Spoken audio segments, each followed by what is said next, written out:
I want to share just a thought this morning about the person that I believe can be regarded as the hero of this morning's Torah portion. Many of us might look to Jacob as the hero, and there is much about Jacob that is heroic in this Torah portion and beyond. But I want to suggest this morning that the hero that we can really learn from is Leah.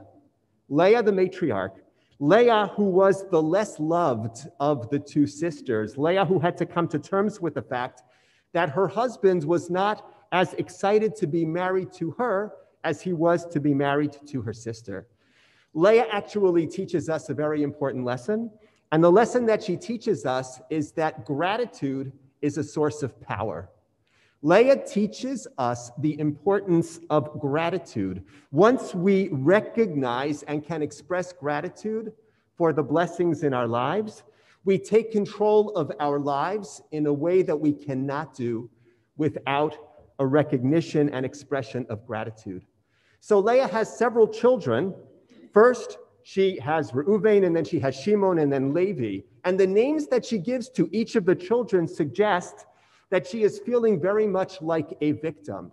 She calls Reuven, "See, I have a son because God saw her pain." And she says, "Maybe now my husband will love me because I gave him a child." And then she has Shimon and says, "God heard me in my distress." And then she has Levi and says, "Perhaps my husband will connect with me." The word Levi has to do with connection because I have given him a child. And then finally, when she has her fourth child, Yehuda, she says, "Hapa'am odeh et Adonai." Now I will give thanks to God. And she names this child Yehuda. Yehuda's name has nothing to do with her misfortune. It has nothing to do with hoping that somehow she will get her husband to love her.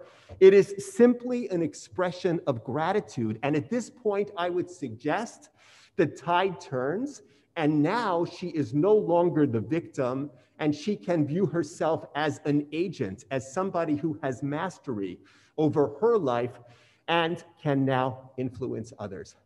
I want to just ask each of us to think about what goes through our minds at 4:30 in the morning when we're awake and we can't sleep. Sometimes, if you're like me, you go through the list of things in your life that are troubling. You think about, if you're a parent, who is my least happy child right now? And you focus on that child. Or you think about the challenges that you are facing and you say to yourself, how am I going to deal with those challenges? I don't think I'm the only one who thinks that way in the middle of the night. And I suspect if you do, you understand what I'm talking about. Imagine if at 4:30 or 5 o'clock in the morning, or maybe earlier, I don't want to assume when it is that any of us is up in the middle of the night. Imagine if you were to take that time to focus and say, "Hapa'am odeh et Adonai." Now I am going to give thanks. I am going to give thanks even for the situation that my child is in, which might be difficult. I'm going to give thanks even though I can very easily focus on all of the things that make me nervous. Expressing gratitude gives us a good kind of power, a good kind of influence over our lives. Now, one of the purposes of prayer is to enable us to focus on that which we wouldn't otherwise focus, because we're human after all. So the prayer Modeh Ani, which we're supposed to say every day, asks us to focus on gratitude every morning. And the prayer Modim Anachnu Lach, which is part of the Amidah, asks us 3 times a day to focus on gratitude. Rabbi Jonathan Sacks, who died recently, was the chief rabbi of the British Empire, and who I had the opportunity of hearing back in the 80s when he was the rabbi of the Marble Arch Synagogue in London. He said the following. He said, usually when people say a blessing, all we say is Amen. And if somebody is saying the Amidah and they finish the blessing, we say Amen.